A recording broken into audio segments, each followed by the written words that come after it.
नमस्कार साथियों, मैं मनीष मेवाल आप सभी का आज की क्लास में तहे दिल से स्वागत और अभिनंदन करता हूं।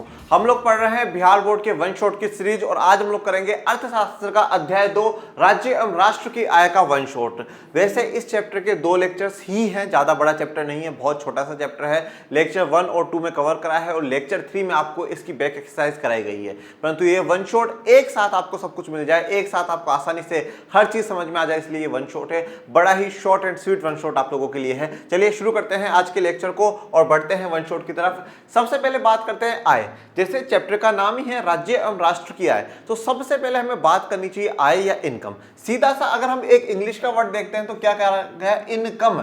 इनकम मतलब मेरे पास आने वाला, ठीक है ना, इनकम। तो ये कि हमारी आय क्या है, जब भी हम कोई कार्य करते हैं और उसके बदले में जो हमें पैसा मिलता है उसको हम हमारी आय या हमारी इनकम कहते हैं। जैसे कि फॉर एग्जांपल मैं आपको पढ़ा रहा हूं, इसके बदले में मुझे पेमेंट किया जाएगा, ये मेरी आय है। आपके पापा डॉक्टर हैं, वो हॉस्पिटल में जाते हैं, पेशेंट को देखते हैं, हॉस्पिटल उनको पेमेंट करता है, वो उनकी आय है। आपके पिताजी किसान हैं, वो अपने वस्तुओं को बेचते हैं, उनको पैसा मिलता है, वो उनकी आय है, इनकम है, ठीक है। तो इसी इनकम के बारे में हम जानते हैं। जब कोई व्यक्ति किसी प्रकार का शारीरिक अथवा मानसिक कार्य करता है और उस कार्यों के बदले में जो पारिश्रमिक मिलता है उसे उस व्यक्ति की आय कहते हैं। कोई भी व्यक्ति चाहे शारीरिक कार्य करे, शारीरिक कार्य का मतलब क्या है, जहां पे शरीर का इस्तेमाल हो, ठीक है। जैसे आप देखते हैं मजदूरों को देखते हैं, अब मजदूर पढ़ा लिखा हो या ना हो, उसका मेंटल हेल्थ कैसी हो, मेंटल एबिलिटी हो या ना हो, कोई फर्क नहीं पड़ता, पर उसके शरीर में ताकत होनी चाहिए, शरीर में जान होनी चाहिए, जिससे कि क्या है, वो ज्यादा ज्यादा सामान यहां से वहां ऊपर फेंक सके, ऊपर ला सके, नीचे उतार सके, चाहे शारीरिक काम कर रहे हो या मानसिक काम। जैसे आज हम टीचर्स हैं, हमारा कोई शारीरिक काम नहीं है, हमें बोर्ड उठा करके वहां नहीं लगाना, हमें पढ़ाना है। और पढ़ाने के लिए पहले क्या होगा, हमें नॉलेज गेन करना पड़ेगा, हमें ज्यादा ज्यादा बुक्स पढ़नी पड़ेगी और सबसे इजीएस्ट वे में आपको पढ़ाने के लिए काम करना पड़ेगा। तो ये हमारा क्या है, मानसिक काम है, ये हमारा मेंटल वर्क है। तो कोई भी व्यक्ति चाहे शारीरिक काम करे और चाहे कोई भी व्यक्ति मानसिक कार्य करे, कोई सा भी कार्य करे और उस कार्य के बदले में उसको जो पारिश्रमिक मिलता है, मतलब उस कार्य के बदले में जो उसको पेमेंट दिया जाता है, उसी पेमेंट को हम लोग क्या कहते हैं, आय कहते हैं। उसी पेमेंट को हम क्या कहते हैं, आय कहते हैं। और अब आय होना बहुत जरूरी है, क्योंकि हमारे पास अगर ज्यादा आय होगी, अगर हमारे पास इनकम ज्यादा होगी तो हमारा जीवन स्तर बेहतर होता है। हर व्यक्ति ज्यादा से ज्यादा आय कमाना चाहता है, ज्यादा से ज्यादा पैसा कमाना चाहता है। क्यों? क्योंकि वो अपने जीवन स्तर को बेहतर बनाना चाहता है, लिविंग ऑफ स्टैंडर्ड जो है उसको उठाना चाहता है। जैसे कि फॉर एग्जांपल आज एक मजदूर है, वो दिन के 300 रुपए कमा रहा है, अगर महीने के कितने हुए, 9,000 रुपए। अब वो उस हिसाब से जीवन शैली जिएगा। अगर मान लीजिए वही मजदूर 90,000 महीने के कमाने लग जाएगा तो उसका जीवन स्तर में थोड़ा सुधार आएगा, वो अच्छे कपड़े पहनेगा, खाने पीने में हो सकता है थोड़ा अच्छा सामान ले, हो सकता है उसकी मकान की स्थिति बदल जाए, उसके बच्चे एजुकेशन ले पाए। तो आय बहुत जरूरी है, क्योंकि हमारा जीवन स्तर सुधरेगा। और जीवन स्तर सुधरने का मतलब क्या है कि लोगों की स्थिति सुधर रही है। एक व्यक्ति का जीवन सुधरेगा, दूसरे का सुधरेगा, तीसरे का सुधरेगा, ऐसे जब सबका सुधरेगा तो हम क्या कहेंगे कि लोगों के जीवन सुधर रहा है भारत में, और या उस देश में, और उस देश की जो स्थिति है वो बेहतर हो रही है। इसलिए सबसे इंपॉर्टेंट क्या होती है, आय होती है। और आय क्या है, हम चाहे कोई शारीरिक कार्य करे या मानसिक कार्य करे, उसके बदले में जो हमें पारिश्रमिक दिया जाएगा उसे हम क्या कहेंगे, आय कहेंगे। जैसे यहां पर ये इनको दे रहे हैं। जिस प्रकार वस्तु और सेवाओं के उत्पादन के क्षेत्र में हम देखते हैं, देखिए अब उत्पादन के कारक हम लोगों ने जाने हैं, फैक्टर्स ऑफ प्रोडक्शन। हम किसी भी वस्तु का जब उत्पादन करते हैं तो हमें उसमें कुछ कारक होते हैं, कुछ फैक्टर्स होते हैं, मतलब ये कह सकते हैं कि उस उत्पादन को प्रभावित करने वाली चीजें हैं। कौन कौन सी है? जैसे कि सबसे पहले अगर मैं बात करूं भूमि, भाई सबसे पहले जरूरी है भूमि। अब भूमि की जब यहां पर हम बात करते हैं, जब हम लैंड की यहां पर बात करते हैं तो बेटा जितने भी नेचुरल रिसोर्सेज है, जितने भी प्राकृतिक संसाधन है, वो सबकी यहां पर बात हो जाती है। चाहे वो जल हो, जमीन हो, जंगल हो, जितने भी प्राकृतिक संसाधन है उनकी बात हो जाएगी। तो अब भूमि, अब जैसे मान लीजिए आज मैं कोई फैक्ट्री लगाना चाहता हूं, मेरे पास खुद की जमीन होगी तो बहुत अच्छी बात है, और नहीं है तो मैं क्या करूंगा, जमीन किराए पे लूंगा, या मान लीजिए जमीन को खरीदूंगा। तो जमीन अगर मैंने किराए पे ली है तो जिसकी जमीन है उसको उसके बदले में क्या दे दूंगा, लगान दे दूंगा, मतलब उसका किराया दे दूंगा कि हाँ भैया आपने हमें भूमि दी। जैसे मान लीजिए कि हम किराए के घर में रहते हैं, तो किराए के घर में रहते हैं तो किराया देते हैं ना, तो उसी प्रकार से मैंने फैक्ट्री अगर किराए की जमीन पे लगाई है तो मैं किराया दे दूंगा। तो भूमि के बदले जिसकी भूमि थी उसको क्या मिल गया, उसका लगान मिल गया, उसका किराया मिल गया। दूसरा उत्पादन का कारक क्या है, श्रम।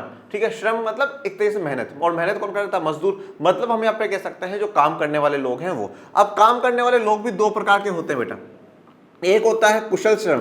कुशल श्रम का मतलब है जो पढ़ा लिखा श्रम हो, जो एक्सपर्ट हो, जो मानसिक कार्य करता हो, ठीक है ना, अपने काम में एक्सपर्ट हो, पढ़ा लिखा हो, वो कुशल श्रम होता है। उसके अलावा फिर दूसरा होता है अकुशल श्रम, जो शारीरिक कार्य करता हो। जैसे हम बात करते हैं मजदूरों की, वो मेंटल काम नहीं करते, वो सिर्फ क्या है शारीरिक कार्य करते हैं। तो कुशल और अकुशल दो प्रकार के श्रम होते हैं, दो प्रकार के मजदूर होते हैं, और उनको पारिश्रमिक उसके रूप में क्या मिल जाएगी, मजदूरी मिल जाएगी। अब मजदूरी का मतलब जो उनको पेमेंट करा जाएगा वो, अब पेमेंट अलग अलग प्रकार से होता है, कहीं कहीं पर हर दिन दिया जाता है तो उसको जनरली हम मजदूरी कहते हैं, महीने में दिया जाएगा तो उसको हम वेतन ही कहते हैं, सैलरी कह देते हैं कि हाँ भाई इस मेरे महीने की सैलरी आ गई है। तो जो भी व्यक्ति काम कर रहा है जिसे आप कर्मचारी कहते हैं, उस कर्मचारी को उसके बदले में क्या मिल जाएगी, मजदूरी मिल जाएगी, उसका वेतन मिल जाएगा।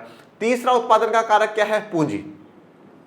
पूंजी के बिना तो सब कुछ बेकार है। मैंने जमीन खरीदी है, जमीन का किराया दिया तो उसके लिए मुझे पैसा चाहिए, मैं कोई मशीनें खरीद रहा हूं मुझे उसके लिए पैसा चाहिए, मैं और कुछ कर रहा हूं उसके लिए पैसा चाहिए। ये जो ऊपर श्रम बैठा है क्यों मेरे लिए काम करेगा, भाई उसको भी तो पैसा चाहिए ना, तो पैसा मेरे हाथ में होना चाहिए, तो पूंजी होनी चाहिए। अब अगर पूंजी मेरे पास पड़ी है तो बहुत अच्छी बात है, नहीं है तो मैं बैंक में जाऊंगा या किसी व्यक्ति से उधार लूंगा। अब जिस व्यक्ति से मैंने पूंजी ली उसको मैं क्या दे दूंगा, ब्याज दे दूंगा। देखिए ये चीज समझिएगा कि उत्पादन के क्या क्या कारक है, भूमि कारक है, श्रम कारक है, पूंजी कारक है। ये लोग क्या कर रहे हैं, प्रभावित कर रहे हैं किसको, हमारे उत्पादन को। भूमि नहीं होगी तो कहां फैक्ट्री लगाओगे, श्रम नहीं होगा तो काम कौन करेगा, पूंजी नहीं होगी तो कहां से मशीनें खरीदोगे, कहां से लेबर को पेमेंट करोगे, कुछ भी नहीं कर पाओगे। ये सब हमारे उत्पादन को प्रभावित करते हैं।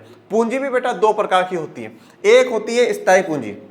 स्थायी पूंजी, स्थायी का मतलब ये ऐसा है, ऐसी वस्तुएं जो उत्पादन में इस्तेमाल हो रही है उनको आपने खरीद लिया हो और वो 1 साल से ज्यादा लंबे समय तक के लिए चले। जैसे कि कोई एक फैक्ट्री है, उसमें एक मशीन है, अब वो मशीन 4 साल 5 साल 10 साल तक चलेगी, एक बार उसमें पैसा लगा दिया वो उसका लंबा समय गया, छोटी मोटी परेशानी हो जाती है तो बात अलग है, बाकी उसको चेंज करने की जरूरत नहीं पड़ेगी। ठीक है, तो स्थायी पूंजी वो है जो एक बार खरीदने पर 1 साल से ज्यादा के लंबे समय तक के लिए चले, उसको स्थायी पूंजी या फिक्स्ड असेट कहा जाता है। दूसरी होती है बेटा कार्यशील पूंजी। दूसरी कौन सी है, कार्यशील पूंजी।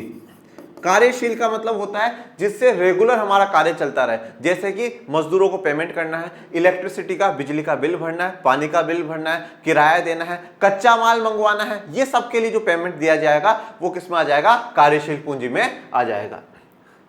व्यवस्थापक का पारिश्रमिक वेतन के रूप में होता है। व्यवस्थापक मतलब इन सब की व्यवस्थाओं को देख रहा हूं, एक तरीके से हम कह सकते हैं जो मैनेजर हुआ करते हैं। ठीक है, तो अब मैनेजर क्या है, मैनेजर को उसका वेतन दे दिया जाएगा, हाँ भाई तेरे महीने का ये हो गया, तूने पूरा मैनेज करा। इसके बाद आता है उद्यमी का पारिश्रमिक लाभ या हानि। अब जो मालिक है, ठीक है, जो मालिक है उस फैक्ट्री का, उस बिजनेस का जो मालिक है, उसको क्या मिलेगा, उसने जो अपने एफर्ट्स लगाए। देखो कुछ चीजें होती हैं जो आपको दिखती हैं, कुछ चीजें आपको दिखती नहीं है। उस फैक्ट्री को खड़ा करने के लिए उसने जो स्ट्रगल करा होगा, जो संघर्ष करा होगा, वो हमें नहीं दिखता। ठीक है ना, उस फैक्ट्री को बड़ा बनाने के लिए, उसमें उत्पादन चालू करने के लिए उसने जो मेहनत करी होगी वो हमें नहीं दिखती। तो जो उसने जितना मेहनत है, जितना स्ट्रगल, जितना काम करा है, उसके लिए उसको क्या हो गया, तो लाभ होगी या हानि होगी। तो जितने भी हमारे उत्पादन के कारक हैं, ठीक है, भूमि, श्रम, पूंजी, व्यवस्थापक और उद्यमी, ये पांचों को उस अपने अपने काम के बदले में क्या है, कुछ ना कुछ मिल जाता है। और ये सब की क्या है, ये इनकी आय है। जिसकी भूमि थी उसको लगान के रूप में क्या मिला, पैसा, वो क्या हुई, उसकी आय हुई। श्रम को क्या मिला, मजदूरी, वो उसकी आय हुई। पूंजी के बदले में जिसको ब्याज मिला वो उसकी आय हुई।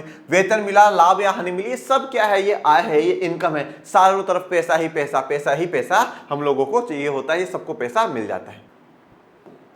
अब बात करते हैं बिहार की आय, इनकम ऑफ बिहार, क्योंकि हम बिहार के विद्यार्थी हैं, बिहार के बारे में पढ़ रहे हैं, तो बिहार की आय को भी पढ़ना जरूरी है। तो बिहार की आय, बिहार पूरे देश में उड़ीसा राज्य के बाद सर्वाधिक गरीब राज्य है। 41.4% लोग हैं वहां के गरीब है। तो बिहार पूरे देश में उड़ीसा राज्य के बाद मतलब सबसे ज्यादा गरीब कौन है, उड़ीसा। और दूसरे नंबर पे किसका नाम आ रहा है बच्चों, बिहार का। बिहार में जितने भी लोग रहते हैं उसमें से टोटल 41.4% लोग गरीब है। मतलब मैं ये कह सकता हूं कि हर 100 में से लगभग 42 लोग गरीब है। हर 100 में से लगभग 42 लोग गरीब है। बहुत बड़ा आंकड़ा है बेटा, बहुत बड़ा चिंतनीय आंकड़ा है ये। बिहार राज्य की प्रति व्यक्ति आय पूरे देश भर में न्यूनतम है, जिसके चलते बचत निम्न स्तर पर है। अब देखिए बिहार राज्य की जो प्रति व्यक्ति आय है, मतलब हर व्यक्ति की जो इनकम है, जो हर व्यक्ति जो पैसा कमाता है, वो बड़ी ही न्यूनतम है, बड़ी ही क्या है, कम है।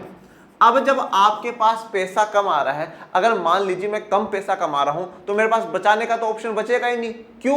क्योंकि मैं जितना कमा रहा हूं वो मेरे खाने में, पीने में, जो मेरी मूलभूत आवश्यकता है, रोटी, कपड़ा, मकान, उसी में चला जाता है। जब उसी में चला जाएगा तो मैं पैसा बचाऊंगा कहां से? और जाकर मैं पैसा बचाऊंगा नहीं तो मैं कुछ बड़ा निवेश नहीं कर पाऊंगा। मान लीजिए मैं कुछ बड़ा अच्छा खरीद नहीं पाऊंगा, मैं कोई बिजनेस शुरू नहीं कर पाऊंगा, मैं कुछ नहीं कर पाऊंगा। ठीक है, तो इसलिए बचत होना जरूरी है, और बचत होने के लिए एक अच्छी आय होना जरूरी है, जो कि बिहार में नहीं है। प्रति व्यक्ति आय बड़ी ही कम है। यहाँ पे गरीबी की एक तस्वीर आपको दिखाई गई है। गरीबी का कुचक्र। ठीक है, देखिए चक्र आप समझते हैं सर्किल ऐसे, ठीक है। कुचक्र क्या होता है, जैसे सुना होगा आपने, सपूत और कुपूत होते हैं, मतलब अच्छे बच्चे और बुरे बच्चे। तो कु जो शब्द का इस्तेमाल होता है वो खराब जगह के लिए ही होता है, तो कुचक्र। तो गरीबी का ये खराब चक्कर है। अब ये गरीबी का खराब चक्कर क्यों है, इसको देखिए। कम बचत, कम पूंजी निर्माण दर, कम विनियोग, प्रति व्यक्ति आय पुनः निम्न स्तर पर कायम रहती है। देखिए अब सबसे इंपॉर्टेंट इस बात को समझिए, इसको आप भूल जाइए, मैं आपको जो समझा रहा हूं वो समझिए। अगर हमारी आय, पहली बात तो ये देखिए, अगर हमारी आय जो है, हमारी इनकम है, अगर हमारी इनकम कम होगी, इनकम कम हुई, अगर इनकम कम होगी तो मेरी बचत भी कम होगी। यही बात अभी मैंने आपको कहा ना, मैंने क्या कहा, अगर मेरी इनकम कम होगी तो मेरी बचत भी कम होगी। अब जैसे क्या होता है, जिन लोगों के पास पैसा होता है वो बचत करते हैं। अब बचत करके कहां जमा कराते हैं, हम बैंकों में जमा कराते हैं। ठीक है, इकोनॉमिक्स में ये चीज मान के चलनी है कि जो कुछ होता है बैंकों के द्वारा ही होता है। अब बचत करी, जैसे मान लीजिए मैंने बचत कर ली, अब मैंने क्या है, पैसा बैंकों में जमा कराया। अब उसमें क्या होगा कि कोई व्यक्ति को, जैसे पैसा है, कोई बड़ा बिजनेसमैन है, बैंक उसको लोन देगा, वो बिजनेसमैन क्या करेगा, एक बहुत बड़ा अपना उद्योग लगाएगा, बहुत बड़ी एक अपनी फैक्ट्री लगाएगा। अब जब वो उस उद्योगपति को लोन दिया गया था, ध्यान से समझिएगा, उस उद्योगपति को जब लोन दिया गया था तो उसने क्या करा, एक बहुत बड़ी फैक्ट्री लगाई, एक बहुत बड़ी इंडस्ट्री अपनी खड़ी करी। अब इंडस्ट्री खड़ी करी है तो उसमें क्या है, लाखों लोगों को रोजगार मिलेगा। लोगों को क्या मिला, रोजगार मिला। और जब लोगों को रोजगार मिला तो उससे उन लोगों को क्या मिलेगी, आय मिलेगी। और आय मिलेगी तो वो बचत भी कर पाएंगे और अपने जीवन स्तर को बच्चों क्या बेहतर भी बना पाएंगे, अच्छा बना पाएंगे। तो मतलब अगर किसी ने बचत करी, बैंक में पैसा जमा कराया, तो उससे क्या हो रहा है, साथ साथ में देश का विकास हो रहा है, इन्वेस्टमेंट हो रहा है, निवेश हो रहा है। परंतु अगर आय कम होगी तो बचत भी कम होगी, और बचत कम होगी तो विनियोग नहीं होगा। विनियोग का मतलब होता है बेटा निवेश या इन्वेस्टमेंट, जिसे हम इंग्लिश में कहते हैं। निवेश भी कम होगा क्योंकि लोग पैसा बचा ही नहीं पा रहे हैं, लोग पैसा बचा नहीं पा रहे हैं, जमा नहीं करा पा रहे हैं। तो लोगों को, उद्योगपतियों को पैसा नहीं दिया जा रहा है एक लोन के तौर पे, वो बड़े इन्वेस्टमेंट नहीं कर पा रहे हैं, और नहीं कर पा रहे हैं तो फिर लोगों को रोजगार नहीं मिलता, और इससे फिर क्या हो जाती है, आय कम हो जाती है। तो ये जो चक्र है ना, ये कुचक्र है कि आय का कम होना, आय कम क्यों है, बचत कम है, बचत कम क्यों है, होने के कारण निवेश नहीं हो पा रहा, निवेश नहीं है इसलिए क्या है, रोजगार नहीं मिल पा रहा है, उद्योग नहीं खुल पा रहे हैं, रोजगार नहीं मिल पा रहा, रोजगार नहीं मिल पा रहा, तो आय क्या होगी, कम होगी। यही बात बोला गया है, कम बचत होगी तो कम पूंजी निर्माण दर होगी, पूंजी का कम निर्माण होगा मतलब बैंकों में, कम विनियोग होगा मतलब इन्वेस्टमेंट कम होगा, और इन्वेस्टमेंट कम है तो फिर से प्रति व्यक्ति आय क्या हो जाएगी, कम हो जाएगी। ये गरीबी का कुचक्र है। इस चक्र को समझना बड़ा जरूरी है कि अगर हम लोगों के पास एक अच्छी इनकम होगी, और चक्र का, सर्किल का मतलब क्या होता है बेटा, आप कहीं से भी शुरू कर सकते हो। जैसे मैं कहूं, अगर मेरे यहां से शुरू करा मैंने, मेरी बचत कम है, मतलब बैंकों के पास नहीं गया पैसा, बैंकों के पास पैसा नहीं गया तो बड़े बड़े उद्योगपतियों को पैसा मिला नहीं, उन्होंने कोई बड़ी फैक्ट्री खोली नहीं, मतलब इन्वेस्टमेंट हुआ नहीं। अब इन्वेस्टमेंट ही नहीं हुआ तो फिर रोजगार कहां से आएगा, कहां से काम धंधा मिलेगा लोगों को। जब लोगों को रोजगार नहीं मिला तो उनकी आय भी कम होगी, और जब आय कम है तो बचत तो कम हो जाएगी। ये सर्किल है, ये इस प्रकार से ही चलता है। प्रसिद्ध अर्थशास्त्री रेगनर नक्स ने गरीबी के कुचक्र विशियस सर्किल ऑफ पॉवर्टी के रूप में व्यक्त किया है। वेरी इंपॉर्टेंट, तो ये गरीबी का कुचक्र किसने बताया है, रेगनर नक्स ने बताया है। किसने बताया है, रेगनर नक्स ने बताया है कि गरीबी का कुचक्र। और एक बात यहां पर और बोली गई है कि गरीबी ही गरीबी को जन्म देती है। ये बड़ी इंपॉर्टेंट बात है, ध्यान से सुनिएगा कि गरीबी ही गरीबी को जन्म देती है। ये क्यों कहा गया, देखिए जो गरीब परिवार के लोग होते हैं ना, उनकी ज्यादातर, अधिकतर लोगों की क्या है, जनसंख्या ज्यादा होती है, 4 बच्चे, 5 बच्चे, 7 बच्चे, 8 बच्चे। अब क्या हुआ कि गरीब परिवार में जन्म हुआ, अब 6-6, 7-7 बच्चे हैं, अब उनको अच्छा से खाने को नहीं मिलता। 6-6, 7-7 बच्चे क्यों हो रहे हैं, क्योंकि उनमें शिक्षा की कमी है, उनमें फैमिली प्लानिंग की कमी है कि नहीं भाई हमें इतने बच्चे नहीं करने चाहिए, 1 या 2 बच्चे बहुत है। फैमिली प्लानिंग की कमी है, शिक्षा की कमी। अब 6-7 बच्चे हो गए तो उनको ना अच्छा खाने पीने को मिलता है, अच्छी स्वास्थ्य व्यवस्था नहीं मिलती, अच्छी शिक्षा व्यवस्था नहीं मिलती, तो फिर वापस से वो पीढ़ी आगे फिर गरीबी वो हो जाता है, फिर गरीब हो जाता है, फिर गरीब, यूं पीढ़ी दर पीढ़ी क्या है, वो गरीबी चलती रहती है। परंतु हमें बिल गेट्स का डायलॉग याद रखना चाहिए कि अगर मैंने गरीब परिवार में जन्म लिया है, इसमें मेरी कोई गलती नहीं, परंतु मैं गरीब परिवार में नहीं मरूंगा। गरीब परिवार में मरा तो ये 100% मेरी गलती होगी। तो इसलिए हमें क्या है, अमीर बनना है, ठीक है, नेचर से भी और पैसों से भी है। अब बात करते हैं directorate of economics and statistics की। देश के आय के मानक को निर्धारित करने वाली संस्था जिसे directorate of economics and statistics कहते हैं। देखिए आय के मानक को, स्टैंडर्ड ऑफ इनकम, इनकम का क्या क्या स्टैंडर्ड होगा, कैसे हम आय को माप सकते हैं कि ये ठीक आय है या कम आय है। निदेशालय के ताजा आंकड़ों में गोवा में प्रति व्यक्ति आय 54,850 रुपए तथा दिल्ली में 50,565 रुपए बताई गई है और तीसरा स्थान इस बार हरियाणा को पंजाब ने पीछे छोड़ दिया। तो देखो सबसे अच्छी प्रति व्यक्ति आय कहां पर है? गोवा में है। यही कारण है कि गोवा थोड़ा अच्छा विकसित आपको देखने को मिलता है। और ये क्यों? लोगों की इनकम अच्छी है। अब इनकम अच्छी है तो बचत ज्यादा हुई तो निवेश ज्यादा हुआ तो ज्यादा उद्योग खुले ज्यादा रोजगार मिला, फिर ज्यादा आय मिली, फिर ज्यादा बचत हुई, फिर यूं सिस्टम चलता रहता है। वो चक्र जो है वो चलता रहता है। गोवा के बाद दिल्ली की बात आई है और इस बार फिर हरियाणा की बात आई है। अब बात करते हैं राष्ट्रीय आय या जिसे हम इंग्लिश में कहते हैं नेशनल इनकम। ठीक है, हमने यहाँ पर आय की बात करी कि हमारी एक पर्टिकुलर जो आय है उसकी बात करी। अब हम बात करेंगे राष्ट्रीय आय या नेशनल इनकम। राष्ट्रीय आय का मतलब किसी देश में एक वर्ष में उत्पादित वस्तु एवं सेवाओं के कुल मूल्यों से लगाया जाता है। तो राष्ट्रीय आय हमने चैप्टर 1 में भी डिस्कस करा था। राष्ट्रीय आय का मतलब क्या है? किसी देश में एक वर्ष में उत्पादित वस्तुएं एवं सेवाएं एक साल के अंदर अंदर, और इस साल का टाइम पीरियड कब से कब तक का लिया जाता है बेटा? 1 अप्रैल से लेकर करके 31 मार्च 1 अप्रैल से लेकर के 31 मार्च तक का टाइम पीरियड लिया जाता है, जिसे वित्तीय वर्ष या फाइनेंशियल ईयर कहा जाता है। उस एक वर्ष के अंदर अंदर एक देश की सीमाओं के अंदर कितने वस्तु और सेवाओं का उत्पादन हुआ उसका हम लोग मूल्य निकाल लेते हैं। जैसे मान लीजिए एक कंपनी ने 500 फोन बनाए, हर फोन की कीमत 10,000 रुपए है, तो अब इसका टोटल लगा लीजिए भैया। 50 लाख रुपए क्या हो जाएगी? राष्ट्रीय आय हो जाएगी, नेशनल इनकम हो जाएगी, अगर वहां उस देश में सिर्फ और सिर्फ फोन का उत्पादन हुआ है, अगर फोन बने हैं तो। ठीक है, ये एक उदाहरण मैंने आपको बताया। उत्पत्ति के विभिन्न साधनों के सहयोग से राष्ट्रीय आय की प्राप्ति होती है और राष्ट्रीय आय को पुनः इन्हीं साधनों के बीच वितरित कर दिया जाता है। उत्पत्ति के विभिन्न साधन, ये उत्पत्ति के विभिन्न साधन कौन कौन से बच्चों? भूमि की हमने बात करी, श्रम की बात हमने करी, पूंजी की बात करी, व्यवस्थापक की बात करी और जो मालिक है उसकी बात करी। इन सभी की सहायता के कारण क्या होता है? राष्ट्रीय आय होती है। क्यों? इन सभी की सहायता से तो आप उत्पादन कर पा रहे हो, और उत्पादन कर पा रहे हो तभी तो आप मार्केट में बेच पा रहे हो, तभी आपको क्या है? राष्ट्रीय आय मिल रही है। जैसे आज एक मालिक है, अब उसने कोई सामान बनाया, जैसे अभी 50 लाख रुपए, ठीक है, अब उस मोबाइल कंपनी के मालिक को मिल गए 50 लाख रुपए। तो ये क्यों मिले? क्योंकि उसके जो जितने भी साधन थे उन सबने काम करा और उसी के कारण उसको ये पैसा मिला। अब ये पैसा वापस क्या होगा? उन्हीं में बांट दिया जाएगा। भूमि के बदले क्या दे दिया जाएगा? भूमि वाले को लगान दिया जाएगा, मजदूर को मजदूरी दी जाएगी, उसको ब्याज दिया जाएगा, फिर उसको वेतन दिया जाएगा और खुद का जो लाभ होगा वो खुद का लाभ रख लेगा।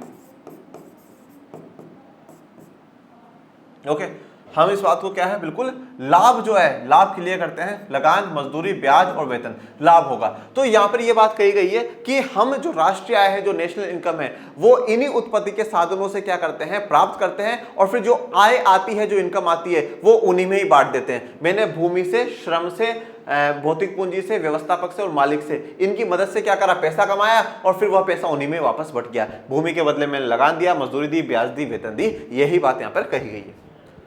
शुद्ध राष्ट्रीय आय की बात कर लेते हैं। शुद्ध राष्ट्रीय आय होता है नेट नेशनल इनकम।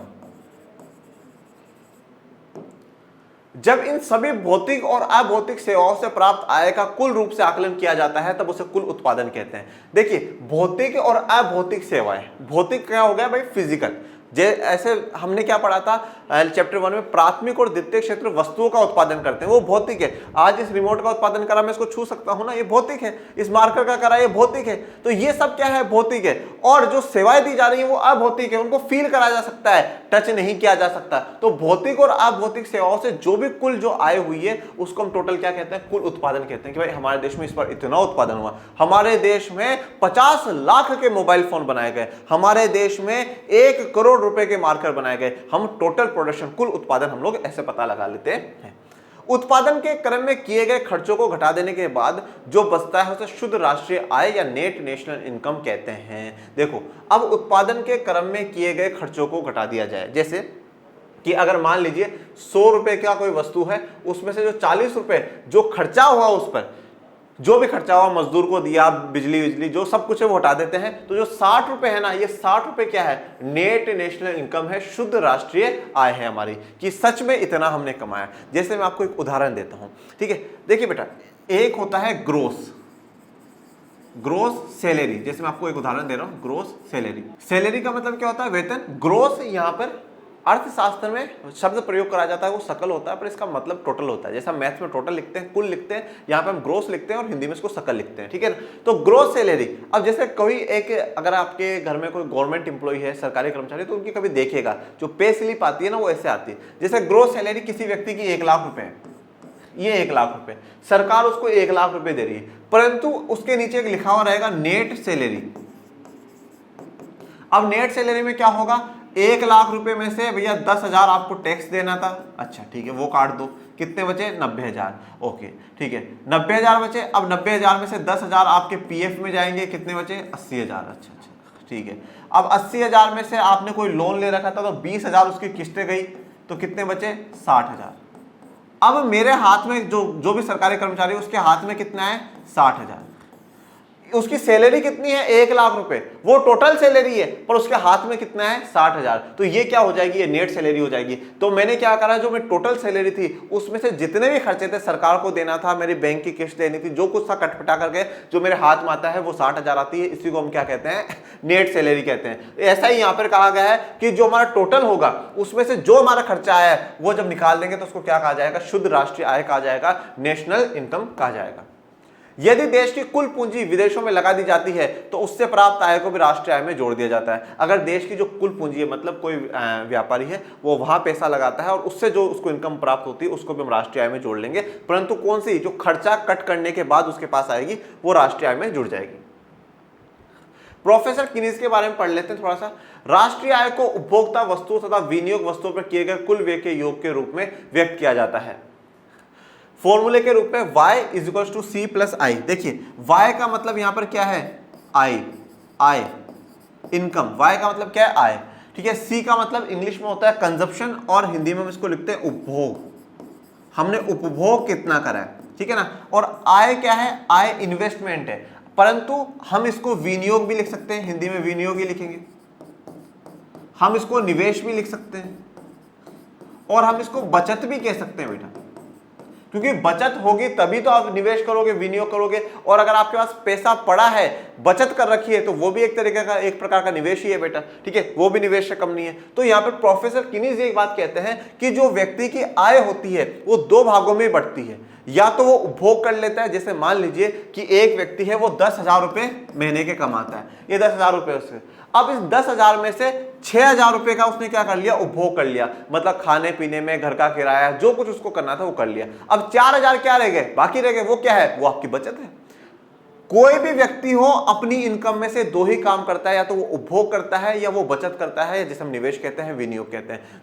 तो प्रोफेसर किनीज का सीधा सा फॉर्मूला है y = c + i, और ये वाला फॉर्मूला क्लास 10th से लेकर के क्लास 12th और यहां तक कि कॉलेज के तक के काम आता है कि हाँ भाई जो इनकम है उसको 2 भागों में बांटा जाता है, कंजप्शन प्लस इन्वेस्टमेंट, और जब हम इन दोनों को टोटल कर लेंगे तो हमारी क्या आ जाएगी, इनकम आ जाएगी। ये फॉर्मूला किसने दिया है, प्रोफेसर किनीज ने दिया है, इंपॉर्टेंट है, 1 मार्क्स में पूछा जा सकता है कि y = c + i का फॉर्मूला किसने दिया है। अब बात करते हैं केंद्रीय सांख्यिकी संगठन, ये जिसे शॉर्ट में कहा जाता है CSO, central statistical organisation. Bharat में सांख्यिकी विभाग के अंतर्गत केंद्रीय सांख्यिकी संगठन राष्ट्रीय आय आंकलन के लिए उत्तरदायी है। तो अब राष्ट्रीय आय का आंकलन करता कौन है, कौन पता लगाता है टोटल कितना उत्पाद हुआ है, कितनी हमारी राष्ट्रीय आय है, तो इसका उत्तरदायी, इसका काम किसको सौंपा गया है, सांख्यिकी संगठन को सौंपा गया है, CSO को सौंपा गया है।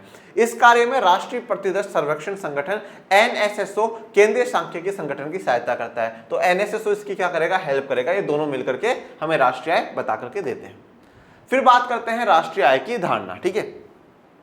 अब यहां पर हम 3 पढ़ेंगे बेटा, सकल घरेलू उत्पाद GDP, कुल या सकल राष्ट्रीय उत्पादन GNP, और उसके बाद हम लोग पढ़ेंगे NNP या नेट नेशनल प्रोडक्ट। ये मैंने गवर्नमेंट ऑफ इंडिया का फाइनेंस का एक आपको बोर्ड दिखाया।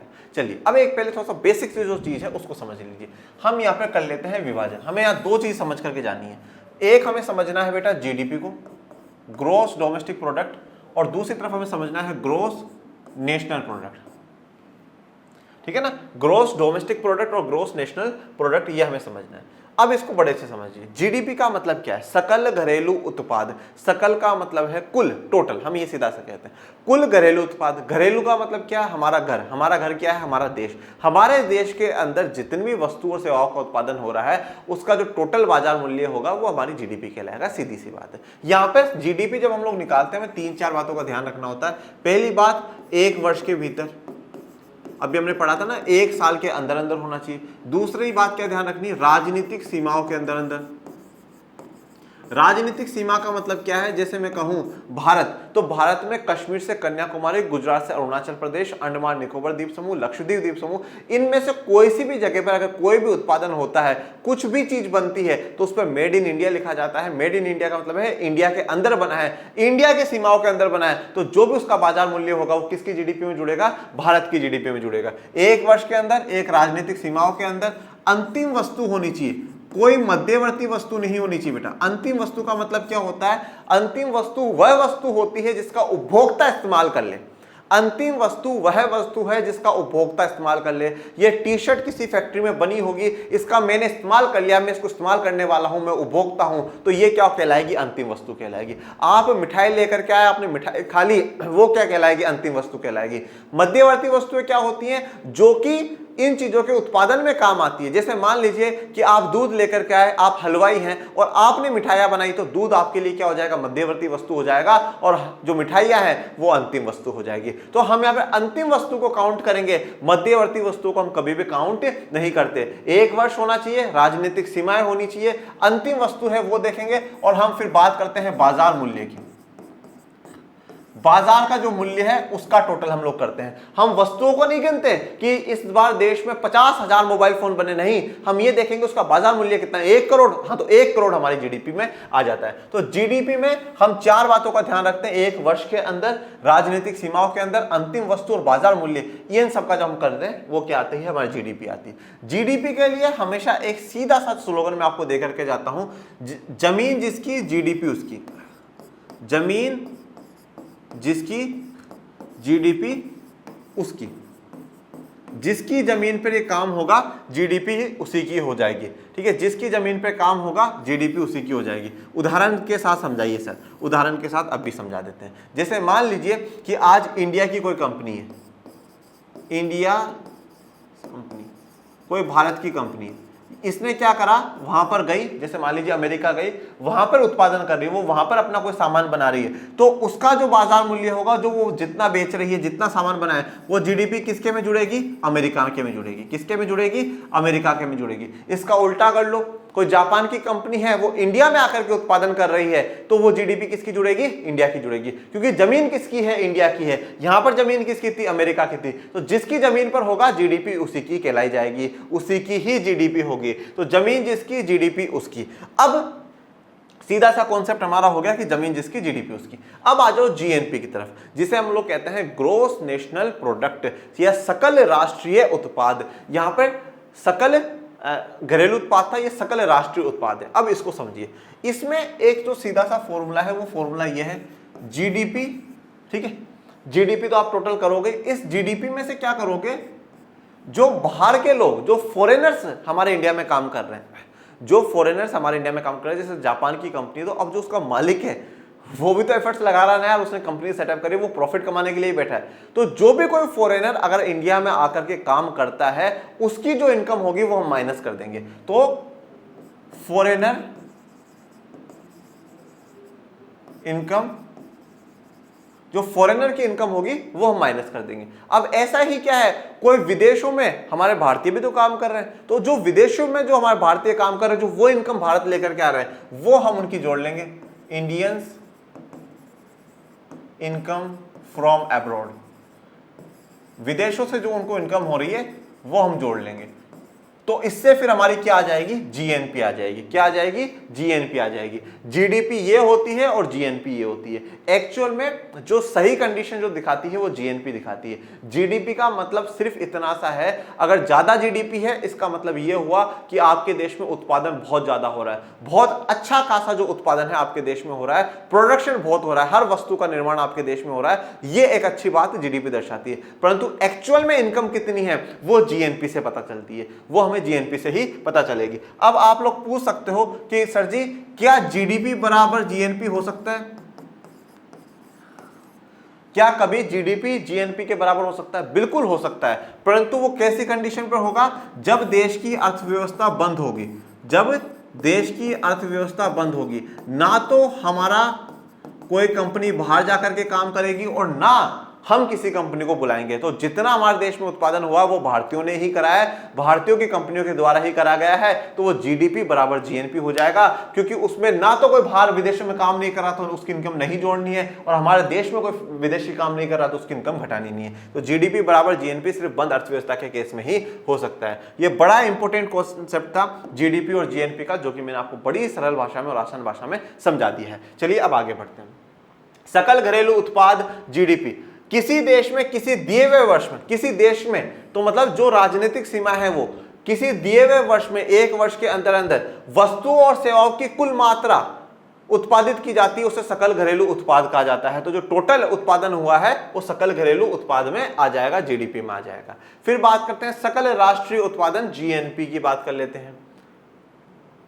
किसी देश में एक साल के अंतर्गत जितनी वस्तुओं और सेवाओं का उत्पादन होता है उनके मौद्रिक मूल्य को कुल राष्ट्रीय उत्पादन कहा जाता है। तो टोटल जो हुआ है उसका मूल्य कितना, उसका मॉनेटरी वैल्यूज कहते हैं, कितने पैसों में वो बिकेगा, उसको हम लोग जीएनपी में ले लेते हैं।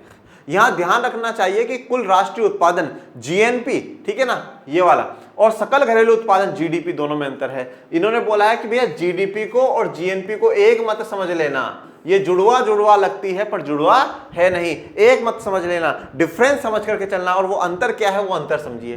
कुल राष्ट्रीय उत्पादन क्या कह रहा है? कुल राष्ट्रीय उत्पादन मतलब जीएनपी, सकल राष्ट्रीय उत्पादन का कहना चाहता है कि पता लगाने के लिए सकल घरेलू उत्पादन में से, मतलब जीडीपी में से, अगर मुझे जीएनपी का पता लगाना है तो जीडीपी में से देशवासियों द्वारा विदेशों में उत्पादित वस्तुओं और सेवाओं का मूल्य जोड़ दिया जाता है। मतलब विदेशवासी, जो भारत के जो लोग हैं विदेशों में काम कर रहे हैं, जो इनकम लेकर के आ रहे हैं, वो जोड़ देंगे। उसके अलावा विदेशियों द्वारा देश में उत्पादित वस्तुओं के मूल्यों को घटा दिया जाता है, और कोई विदेशी भारत में काम कर रहा है, जो उसने एफर्ट लगाया, जो उसकी आय है, उसको हम घटा देंगे, तो हमारे पास क्या आ जाएगी? जीएनपी आ जाएगी। यही तो मैंने आपको फॉर्मूला लिखाया है कि GNP is equal to GDP plus Indians income, Indians income from abroad और minus foreigners income in India. यही फॉर्मूला मैंने आपको लिखा है, ओके। फिर बात करते हैं शुद्ध राष्ट्रीय उत्पादन। शुद्ध का मतलब हो गया नेट, राष्ट्रीय का मतलब हो गया नेशनल, और उत्पादन का मतलब हो गया प्रोडक्शन या प्रोडक्ट। तो ये हमारा क्या हो जाएगा? एनएनपी आ जाएगा, ठीक है। शुद्ध राष्ट्रीय उत्पादन, कुल राष्ट्रीय उत्पादन को प्राप्त करने के लिए हमें कुछ खर्च करना पड़ता है। अब कुल राष्ट्रीय उत्पादन, ठीक है, कुल राष्ट्रीय उत्पादन जीएनपी, ठीक है, को प्राप्त करने के लिए हमें कुछ खर्चा करना पड़ता है। अतः कुल राष्ट्रीय उत्पादन में से इन खर्चों को घटा देने से जो शेष बचता है वो उसे शुद्ध राष्ट्रीय उत्पादन या एनएनपी कहते हैं। तो अब जीएनपी में से हम जो भी खर्चा हुआ है, जो भी व्यय हुए हैं, उनको जब घटा देंगे तो हमारा क्या आ जाएगा? एनएनपी आ जाएगा, नेट नेशनल इनकम आ जाएगी। जो शुद्ध है वो हमारी आ जाएगी। जो भी खर्चा हुआ है, जितना भी प्रोडक्शन में खर्चा लगा है, टैक्स वैक्स सब कुछ जो हटा करके जो होगा वो हमारी एग्जैक्टली में क्या आ जाएगी? एनएनपी आ जाएगी। ये मैंने आपको सैलरी वाले उदाहरण से बहुत अच्छे से समझा दिया है। उत्पादन के बीच इसी का वितरण किया जाता है। कुल राष्ट्रीय उत्पादन जीएनपी में से कच्चे माल की कीमत, पूंजी की घिसावट एवं मरम्मत पर किए गए व्यय, कर एवं बीमा का व्यय घटा देने से जो बचता है उसे शुद्ध राष्ट्रीय उत्पादन या एनएनपी कहते हैं। देखो अब जीएनपी में से क्या क्या घटता है? कच्चे माल की कीमत, आपने जो कच्चा माल खरीदा था उसकी कीमत घटाओ, ठीक है, तो एनएनपी आएगी। पूंजी की घिसावट, अब देखो जैसे जो मैं मशीन आज खरीद करके लाया हूं, उस मशीन अगर वो 1 लाख की है तो 1 साल बाद मैं उसको बेचूंगा तो कोई भी पागल नहीं जो उसको 1 लाख में खरीद लेगा, 70,000 में, 60,000 में खरीदेगा। 2 साल बाद बेचूंगा तो उसकी और वैल्यू कम हो जाएगी, 5 साल में बाद बेचूंगा तो वो और कम हो जाएगी, तो वो वैल्यू भी हटानी पड़ती है। मरम्मत पर क्या गया है? ठीक है, आज आप कोई मकान खरीदते हो, ठीक है, और आपको लगा नहीं यार सूट नहीं हो रहा, मकान बेचना है, 2 साल के बाद आप बेचते हो, तो उसमें कोई छोटा मोटा खर्चा हुआ है, उसमें आपने कोई कमरा बनवा दिया या कमरों में टूट फूट थी, उसको रिपेयर कराया है। आपने जब वो मकान खरीदा था तो 10 लाख का खरीदा, परंतु अब आपके तो 15 लाख हो गए, तो अब आप 15 लाख मांगोगे क्योंकि आपने मरम्मत भी तो करवाई है, तो मरम्मत भी होती है। कर, बीमा, इन सबको घटा देने का जो बचता है उसको एनएनपी या नेट नेशनल प्रोडक्ट कहा जाता है। और फिर जो एनएनपी आती है ना बेटा, इसी को ही फिर बांटा जाता है, भूमि के बदले में लगान वगान जो सब कुछ है वो इसी को बांटा जाता है। यही हमारी जो राष्ट्रीय आय है वो राष्ट्रीय आय होगी।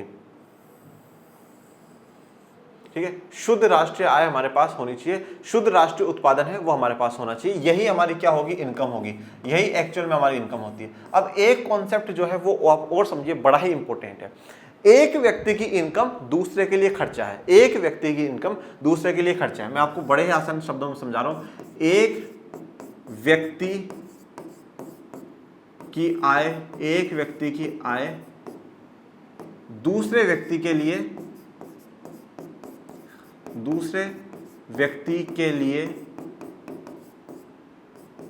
खर्चा है। ठीक है, एक व्यक्ति की आय दूसरे के लिए खर्चा है और एक का खर्चा दूसरे के लिए आय है। नहीं समझ में आया, कोई बात नहीं, मैं समझाता हूं आपको। जैसे फॉर एग्जांपल, मैं आप दुकान पर गए और बोला भैया ये वाली शर्ट देना, आपने शर्ट ली, कितने की है, 500 रुपए की, आपने 500 रुपए दिए, आपका तो खर्चा है और उस दुकानदार की क्या हो रही है, इनकम हो रही है ना, आपका खर्चा हुआ दुकानदार की इनकम, तो एक की आय दूसरे के लिए खर्चा बन गई। ठीक है, अब मैं दुकानदार हूं, मुझसे खरीद के गए तो मैं और शर्ट आगे से ऑर्डर करके मंगवाऊंगा, हाँ भाई 100 शर्ट कितने हुए, 50,000, ठीक है, अब उसकी आय हो जाएगी, मेरा खर्चा हो जाएगा। ठीक है ना, उसकी आय हो जाएगी, मेरा खर्चा हो जाएगा। तो एक व्यक्ति की आय दूसरे व्यक्ति के लिए खर्चा होता है, ये कॉन्सेप्ट है, यही कॉन्सेप्ट चलता है, इसी से सारी अर्थव्यवस्थाएं चल रही हैं। इसीलिए कहा जाता है कि खर्चे भी करने चाहिए जिससे कि दूसरे व्यक्ति के पास भी आय पहुंचे, दूसरे व्यक्ति के पास भी इनकम पहुंचे। अब बात करते हैं भारत का राष्ट्रीय आय ऐतिहासिक परिवेश। अब कब पहली बार भारत में राष्ट्रीय आय को काउंट करने की कोशिश करी गई कि हमारी जो नेशनल इनकम है वो कितनी है हमारी नेशनल इनकम। ठीक है, तो उसका हम ऐतिहासिक परिवेश जानते हैं, क्या कहानी है हमारी। वो सन 1868 ईस्वी की बात कर रहे हैं। कब की बात कर रहे हैं, 1868 ईस्वी की बात कर रहे हैं। 1857 में एक घटना हुई थी जिसे कहा जाता है 1857 की क्रांति। उसके 11 साल के बाद की बात हम लोग कर रहे हैं। दादा भाई नेहरू जी को जानते होंगे आप, ये दादा भाई नेहरू जी हैं। ठीक है, इनकी एक बढ़िया शानदार जबरदस्त और जिंदाबाद वाली किताब थी और किताब का नाम था poverty and un-British rule in India. ठीक है, गरीबी और जो भारत में जो ब्रिटिश रूल है उन्होंने किस प्रकार से गरीबी भारत में छाई है ये उसमें उन्होंने बताया है। और इसी किताब में वो जिक्र करते हुए बताते हैं कि प्रति व्यक्ति वार्षिक आय 20 रुपए बताया। 1868 की बात हम लोग कर रहे हैं, 1868 की, बहुत पहले की बात हम लोग कर रहे हैं। उस समय 20 रुपए पूरे साल के बताएं कि राष्ट्रीय आय जो है हमारी वो 20 रुपए है प्रति व्यक्ति आय। हर व्यक्ति की जो आय होगी पूरे साल की वो 20 रुपए है।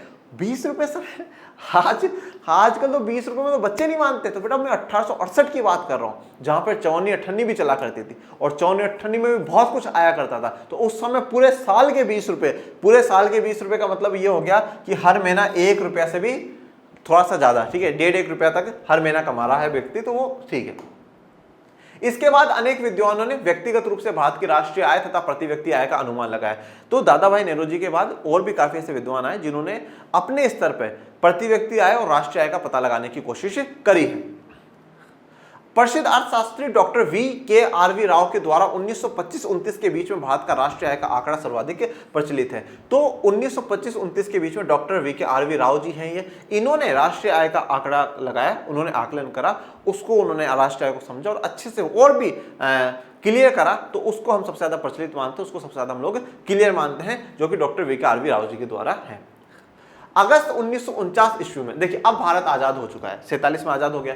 तो 1949 ईस्वी के अगस्त में भारत सरकार ने राष्ट्रीय आय समिति प्रोफेसर पीसी महालनोबिस की अध्यक्षता में, तो भारत सरकार ने क्या करा, एक राष्ट्रीय आय समिति बनाई, नेशनल इनकम कमेटी बनाई। किस लिए कि भाई नेशनल इनकम का किस प्रकार से पता लगाया जाए, कौन सा सबसे सही तरीका है, ये बात जानने के लिए। और इसका अध्यक्ष किसको बनाया गया, प्रोफेसर पीसी महालनोबिस। ये हैं प्रोफेसर पीसी महालनोबिस, भारत के 1 नंबर के अर्थशास्त्री हैं, बहुत बड़े सांख्यिकीविद हैं। ठीक है ना, इन्होंने कलकत्ता की साइड में कॉलेज भी खुलवाया, ओपन करवाया और इनका एक गजब का योगदान है। स्टार्टिंग की जो पंचवर्षीय योजनाएं बनी थी, हमने पढ़ा है फर्स्ट चैप्टर में, 1951 से 56 तक, 56 से 62 61 तक जो पंचवर्षीय योजनाएं बनी उनमें एक बहुत बड़ा इंपॉर्टेंट रोल जो निभाया है वो पीसी मालवीय ने निभाया है। एक गजब के अर्थशास्त्री भारत में है और अगर आप क्लास 11th में इकोनॉमिक्स लेंगे तो आप इनके बारे में जरूर और भी ज्यादा पढ़ेंगे। तो राष्ट्रीय आय समिति भारत सरकार ने कब बनाई? अगस्त 1949 में बनाई। किसको अध्यक्ष बनाया? प्रोफेसर पीसी मालवीय जी को अध्यक्ष बनाया।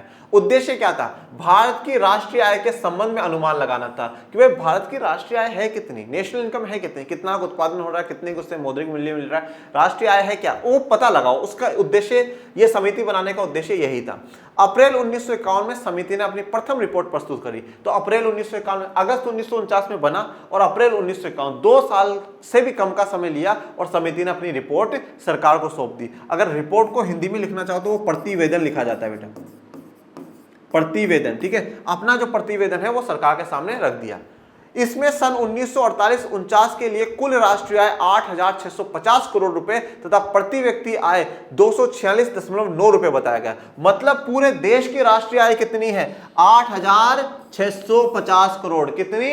8,650 करोड़। और एक एक व्यक्ति की कितनी बताई गई? 246 रुपए। 250 रुपए भी नहीं है बेटा प्रति वर्ष, 250 रुपए भी नहीं है, 246। 8,650 करोड़ पूरे राष्ट्रीय आय बताई गई है और जो प्रति व्यक्ति आय है वो 246 रुपए यहां पर बताई गई है इस समिति के द्वारा। सन 1954 के बाद सरकार ने केंद्रीय सांख्यिकी संगठन की स्थापना करी। तो अब सरकार और भी एक्टिव हो गई कि नहीं भैया, हमें बिल्कुल सही से ही राष्ट्रीय आय का पता लगाना है। इसलिए सरकार ने 1954 के बाद केंद्रीय सांख्यिकी संगठन CSO की स्थापना कर दी। उद्देश्य राष्ट्रीय आय के आंकड़ों का संकलन करने के लिए, जो राष्ट्रीय आय के जो आंकड़े हैं, जो डेटा है कि देश में कौन कितना उत्पादन कर रहा है, कौन कितना कमा रहा है, उन सब जानकारी को आपको संकलित करना है, उनको इकट्ठा करना है और फिर उससे आपको देश की जो राष्ट्रीय आय है, जो देश की नेशनल इनकम है, वो आपको पता लगानी है। यह संस्था नियमित रूप से राष्ट्रीय आय के आंकड़े प्रकाशित करती है। राष्ट्रीय आय के सृजन में अर्थव्यवस्था के तीनों क्षेत्रों का विशेष योगदान है। अब यह संस्था नियमित रूप से, मतलब नियमित का मतलब यह है रेगुलर बेसिस पे, रेगुलर नहीं हर दिन, ठीक है। तो मतलब 6 महीने में, साल भर में ये डेटा इकट्ठा करती है, उसको प्रकाशित करती है, मतलब लोग भी जान सके कि हमारे देश की राष्ट्रीय आय कितनी है, ठीक है। प्रकाशित करती है और तीनों क्षेत्रों का जो योगदान है वो बताती है। तीनों क्षेत्र कौन कौन से? प्राथमिक क्षेत्र, द्वितीय क्षेत्र और तृतीय क्षेत्र, तीनों का योगदान यहाँ पर यह संस्था बताती है।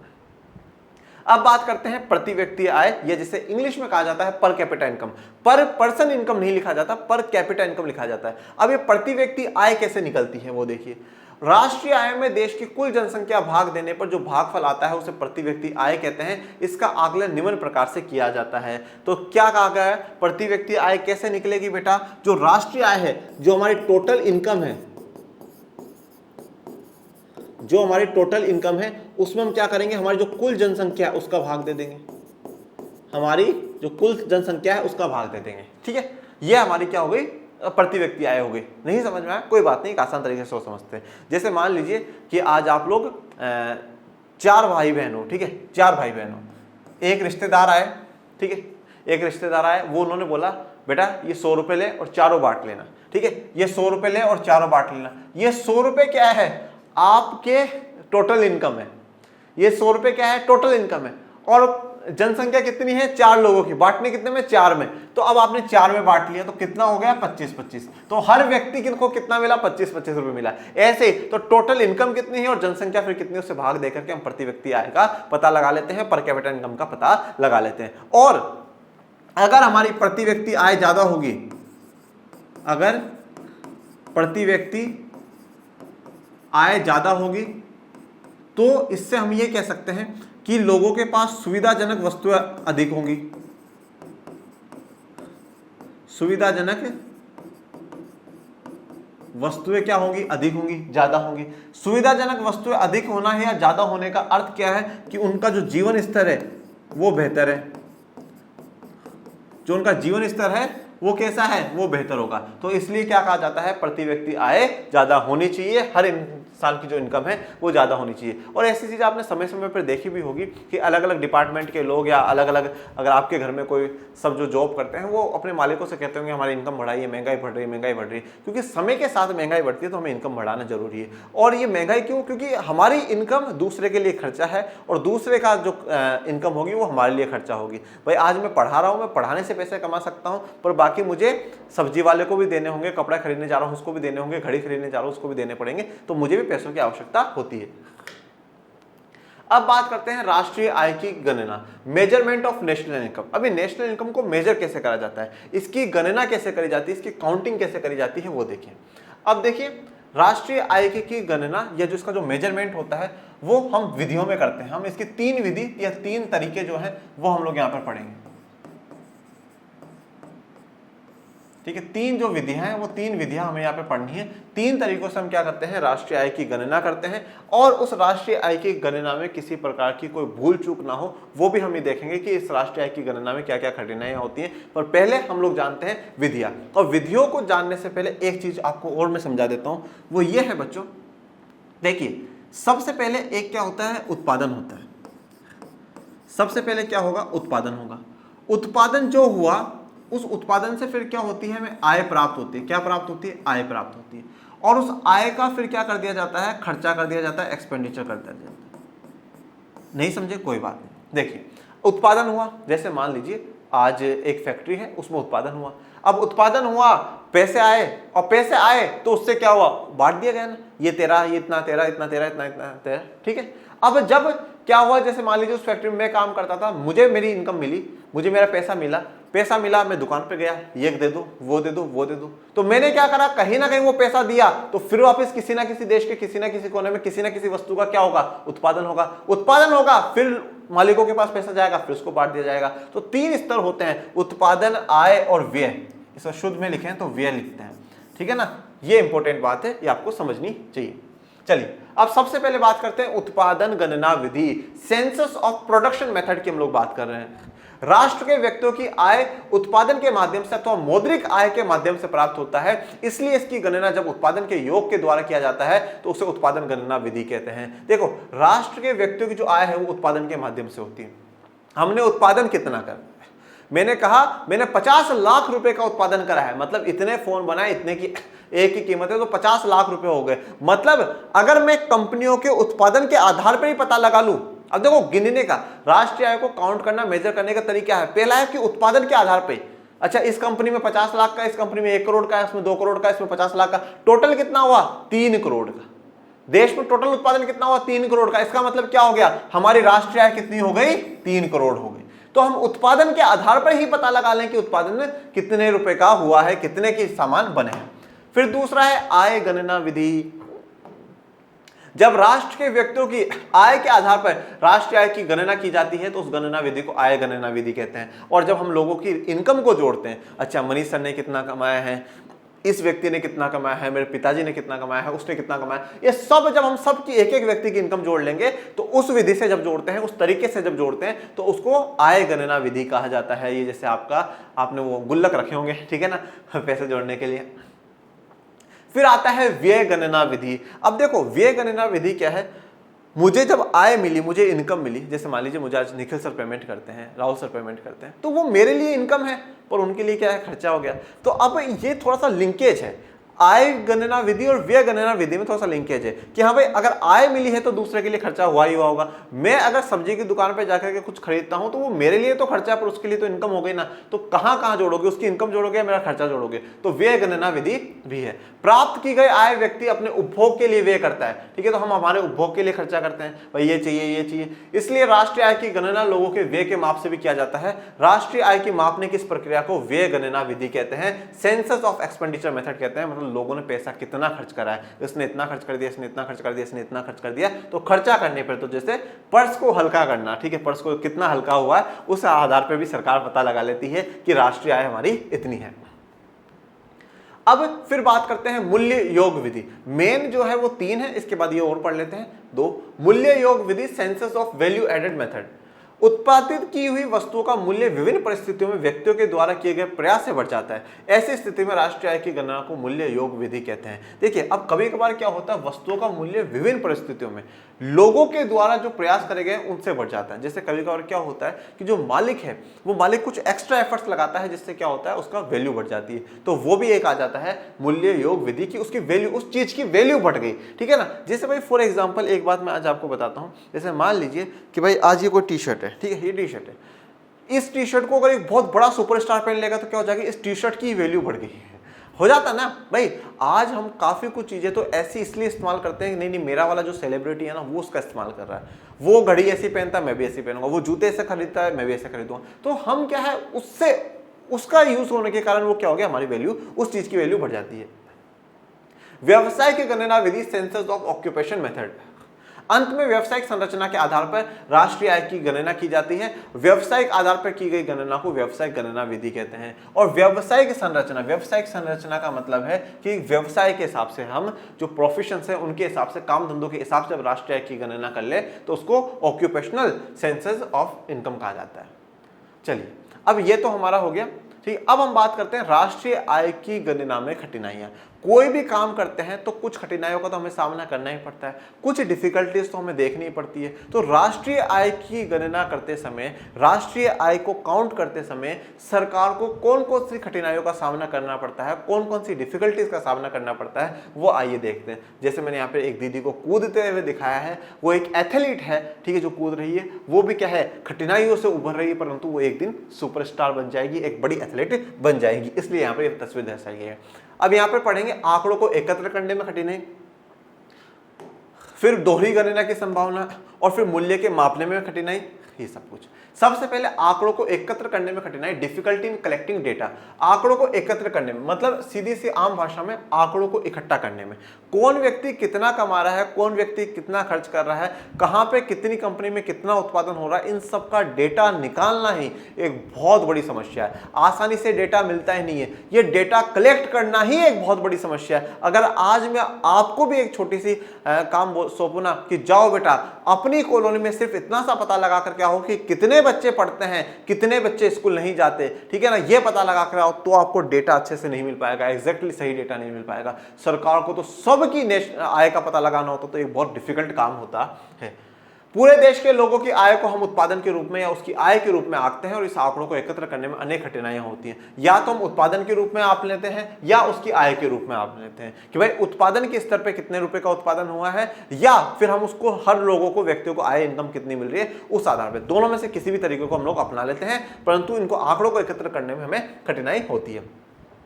यदि सही आंकड़े उपलब्ध नहीं हो तो राष्ट्र के विकास की सही स्थिति नहीं प्राप्त होती। अब सही आंकड़े अगर उपलब्ध नहीं होंगे तो हमें क्या है, सही स्थिति नहीं पता चलेगी राष्ट्र की। मैं एक आपको छोटा सा उदाहरण देता हूं बच्चों। जैसे कभी देखिएगा जनरली क्या होता है, कोई भी स्टूडेंट जब क्लास 12th पास कर लेता है और अगर उसके घर में थोड़ी बहुत कोई फाइनेंस की प्रॉब्लम रहती है, पैसा टकों की परेशानी रहती है, तो वो क्या करते हैं, आसपास के छोटे बच्चों को ट्यूशन कराना शुरू कर देते हैं। जैसे मान लीजिए 3rd का, 4th का, 5th का, 6th का, 8th तक के बच्चों को बोला हम ट्यूशन पढ़ा देंगे। अब उसमें हम ये मान के चलते हैं कि अगर वो एक बच्चे से 500 रुपये भी लेता होगा और अगर उसके पास 20 बच्चे भी आ गए तो यहाँ पर क्या होगा, 10,000 रुपये वो महीने के कमा रहा है, वो 10,000 रुपये महीने के कमा रहा है। परंतु इस 10,000 का नॉलेज सरकार को नहीं है। सरकार को नहीं पता कि कोई व्यक्ति 20 बच्चों को पढ़ा करके 10,000 भी रुपए कमा रहा है। ये एक व्यक्ति है, ऐसे देश में पता नहीं कितने ही बच्चे होंगे जो ऐसे बच्चों को पढ़ा करके पैसा कमा रहे हैं। तो राष्ट्रीय आय निकालना थोड़ा सा डिफिकल्ट टास्क है। जनरली सही इनकम तो उन्हीं की पता चलती है जिनका ट्रांजैक्शन बैंकिंग के थ्रू होता है या गवर्नमेंट एम्प्लॉइज होते हैं जिनका सरकार की पूरी नजर है, उनकी सही से इनकम पता। बाकी डेटा निकालने में सरकार को बहुत समस्या होती है। दूसरा है दोहरी गणना की संभावना, वापस से काउंटिंग ना हो जाए, डबल काउंटिंग नहीं हो जाए। डबल काउंटिंग कैसे, आइए देखते हैं। पूरे राष्ट्र के लोगों के उत्पादन अथवा आय के आंकड़ों को एकत्र करना सहज नहीं है, आसान नहीं है, ये तो अभी हमने पढ़ा। भौगोलिक और मानवीय संसाधन की संरचना ऐसी होती है कि कभी कभी एक ही आय या उत्पाद को 2 स्थानों पर अंकित कर दिया जाता है, जिस कारण वास्तविक आय से अधिक आय दिखने लगती है। देखिए अब क्या होता है, जैसे फॉर एग्जाम्पल मैंने आपको ये कहा कि भैया जैसे आज मिठाई है, मिठाई आज 1,000 रुपये किलो है, आज ये मिठाई 1,000 रुपये किलो। अब इस मिठाई में दूध भी आया होगा, ठीक है, अब उस दूध से ही मावा बना होगा, ठीक है ना, सब कुछ, दूध आया, शक्कर आई, सब कुछ आया। अब एक बात बताइए, मैंने दूध का अगर शक्कर का मैंने पहले प्राथमिक क्षेत्र में भी जोड़ लिया और फिर यहाँ मिठाई के समय में भी जोड़ लिया तो डबल काउंटिंग हो गई। 1,000 रुपये में तो मिठाई की भाई शक्कर भी ऐड करी है, दूध भी ऐड करा है, मावा जो कुछ भी ऐड हुआ उन सबकी वैल्यू जोड़ के ही तो उसने बोला भैया 1,000 रुपये किलो दूंगा, है ना। तो अगर डबल काउंटिंग हो गई तो दिक्कत हो जाएगी, तो डबल काउंटिंग होने से बचना बहुत जरूरी है। फिर बात करते हैं मूल्य के मापने में कठिनाई, difficulty in measuring the value. बाजार की स्थिति में प्राय हम ये देखते हैं कि एक ही वस्तु का कई व्यापारिक स्थितियों से गुजरने के कारण उस वस्तु के मूल्य में विभिन्नता आती है। देखो अब क्या होता है, जैसे फैक्ट्री से जब सामान निकलता है उसकी कीमत 100 रुपए होती है, ठीक है, परंतु वो जब हम खरीदते हैं उसकी कीमत 250-300 तक हो जाती है। क्यों? क्योंकि भैया जो वहां से जहां फैक्ट्री है वहां से देश के अलग अलग कोनों में पहुंचा रहा है, तो वो उसका भी खर्चा लेगा कि हाँ भाई मेरा गाड़ी का तेल जल रहा है, पैसा कौन देगा, मुझे इनकम नहीं चाहिए, पैसा दो। फिर जिस दुकानदारों के पास गई वो भी अपना प्रॉफिट जोड़ेंगे, फिर और जो छोटे दुकानदार है वो अपना प्रॉफिट जोड़ेंगे, फिर जहां से हम खरीदते हैं तो वहां तक काफी कुछ खर्चा हो जाता है। तो वास्तविक हमें सही मूल्य नहीं पता चलता। वस्तु की कीमत की विभिन्नता इसलिए होती है कि विक्रेताओं के एक वर्ग से दूसरे वर्ग तक जाने में उसका यातायात का खर्चा होता है, ठीक है, लाने ले जाने का खर्चा हो जाता है। विक्रय व्यवस्था मतलब विज्ञापन का खर्चा होता है कि आप हमारी दुकान से सामान खरीदिए, आप इसी प्रोडक्ट को खरीदिए, तो ये जो विज्ञापन पे खर्चा होता है वो भी हो जाता है। विक्रेताओं की मुनाफा मतलब जो बेचने वाले हैं वो अपना प्रॉफिट है, वो अपना मुनाफा भी ऐड करते हैं, ठीक है। इसके अलावा सरकार का कर वर्ष टैक्स वो तो स्टार्टिंग में जुड़ जाता है, परंतु इन सब के कारण क्या हो जाता है, रेट बढ़ जाती है। हो सकता है कि भाई जो टी शर्ट में आज राजस्थान में मुझे 300 में मिले, हो सकता है वो टी शर्ट बिहार में 200 में मिल जाए, हो सकता है वही टी शर्ट महाराष्ट्र में 500 की मिल जाए, हो सकता है तमिलनाडु में वो टी शर्ट 1000 की मिल जाए। तो एक ही वस्तु के अलग अलग मूल्य भी हो जाते हैं, तो थोड़ा सा कंफ्यूजन होता है। ये 3 समस्याओं का मुख्यतः सामना करना पड़ता है। अब बात करते हैं विकास में राष्ट्रीय एवं प्रति व्यक्ति आय का योगदान। देश के विकास में राष्ट्रीय एवं प्रति व्यक्ति आय का क्या योगदान है उसको हमें समझना है। किसी भी राष्ट्र की संपन्नता अथवा विपन्नता वहां के लोगों की प्रति व्यक्ति आय या संयुक्त रूप से सभी व्यक्तियों के आय के योग, जिसे राष्ट्रीय आय कहते हैं, के माध्यम से पता चलता है।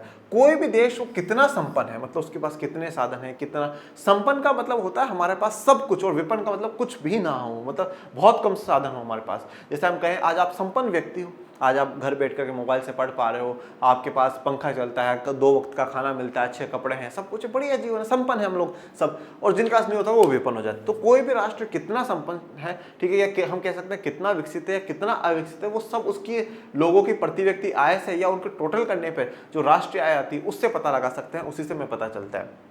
तो अगर प्रति व्यक्ति आय ज्यादा होगी तो मतलब राष्ट्रीय आय भी ज्यादा है, और राष्ट्रीय आय ज्यादा होने का मतलब क्या है, वो देश विकसित है, वो संपन्न है। और जिनकी प्रति व्यक्ति आय कम है मतलब उनकी राष्ट्रीय आय भी कम है, और राष्ट्रीय आय कम है इसका मतलब क्या है, वो विपन्न देश है, वो इतने संपन्न देश नहीं है। इसके अलावा आप एक चीज और देखिए कि जो विकास की क्रिया है, विकास की क्रिया या मान लीजिए जो प्रोडक्शन हो रहा है, उसमें एक तरफ तो क्या होगा कि हमारी जो प्रति व्यक्ति आय है वो बढ़ेगी, प्रति व्यक्ति आय बढ़ेगी, या मैं इधर एक तरफ मैं लिख दूं राष्ट्रीय आय मेरी बढ़ जाएगी, टोटल बढ़ जाएगा। और इन सब के बढ़ने से क्या होगा, जो उत्पादन है वो और भी बढ़ जाएगा हमारा, ठीक है ना। और उत्पादन और बढ़ेगा तो और रोजगार होंगे, और रोजगार होंगे तो ज्यादा लोगों के पास काम आएगा, ज्यादा पैसा उनको मिलेगा। प्रत्येक देश अपने अपने तरीके से विकास की योजना बनाती है, जिसका लक्ष्य राष्ट्र के उपलब्ध साधनों की क्षमता को बढ़ाकर अधिक आय प्राप्त करना होता है। हर देश अपनी अपनी योजना बनाता है, और योजना में क्या बनाता है कि वो इस प्रकार से अपने संसाधनों का इस्तेमाल करे कि जिससे उनकी राष्ट्रीय आय या जो प्रति व्यक्ति आय है वो ज्यादा से ज्यादा हो, जो नेशनल इनकम या पर कैपिटा इनकम है वो ज्यादा से ज्यादा हो, ठीक है। यह हमने पढ़ा भी है लास्ट चैप्टर में, योजना आयोग की हमने बात करी थी। तो उसमें क्या कहा गया था कि योजना आयोग या योजना क्या होती है, आर्थिक नियोजन क्या है, कि हमारे देश में जो संसाधन है उनको प्राथमिकताओं के साथ प्राथमिकता तय कर करके हम क्या करें, विकासात्मक गतिविधियां करें। मतलब हमारे पास जो अवेलेबल है उनसे ऐसे कार्य करें कि जिससे सबसे ज्यादा विकास हो, देश का ज्यादा से ज्यादा विकास हो। तो वही तो बात यहाँ पे बोली गई, हर देश अपनी अपनी योजनाएं बनाता है, और देश के जो लक्ष्य होते हैं, राष्ट्र के जो लक्ष्य होते हैं उनको उपलब्ध करना चाहता है, उनको पाना चाहता है, और संसाधनों का इस्तेमाल कर करके पाना चाहता है, और अधिक आय करना चाहता है। इसी तरह शिक्षा, विज्ञान, प्रौद्योगिकी क्षेत्र में पूंजी विनियोग के द्वारा रोजगार का सृजन किया जाता है, जिससे लोगों की आय में वृद्धि होती है। तो शिक्षा के क्षेत्र में खर्चा किया जाता है, विज्ञान और प्रौद्योगिकी, साइंस और टेक्नोलॉजी के क्षेत्र में खर्चा किया जाता है, उनमें पूंजी लगाई जाती है, जिससे क्या होगा कि ज्यादा से ज्यादा रोजगार का उत्पन्न होगा, और ज्यादा से ज्यादा रोजगार होंगे तो उनमें क्या होगी, आय भी आएगी, पैसा भी आएगा। जैसे हम बच्चों को स्कूल जाते हुए दिखाया है, चले स्कूल चले हम। आर्थिक विकास करने के लिए मुख्य रूप से उत्पाद तथा आय में वृद्धि की जाती है। आर्थिक विकास करने के लिए जो मुख्य रूप से क्या होगा, उत्पाद, प्रोडक्ट और आय में क्या करी जाएगी, वृद्धि करी जाएगी। अगर हमें हमारे देश का आर्थिक विकास करना है, इकोनॉमिक डेवलपमेंट करना है, तो सबसे पहले हमें क्या करना होगा, ज्यादा से ज्यादा उत्पादन करवाना होगा।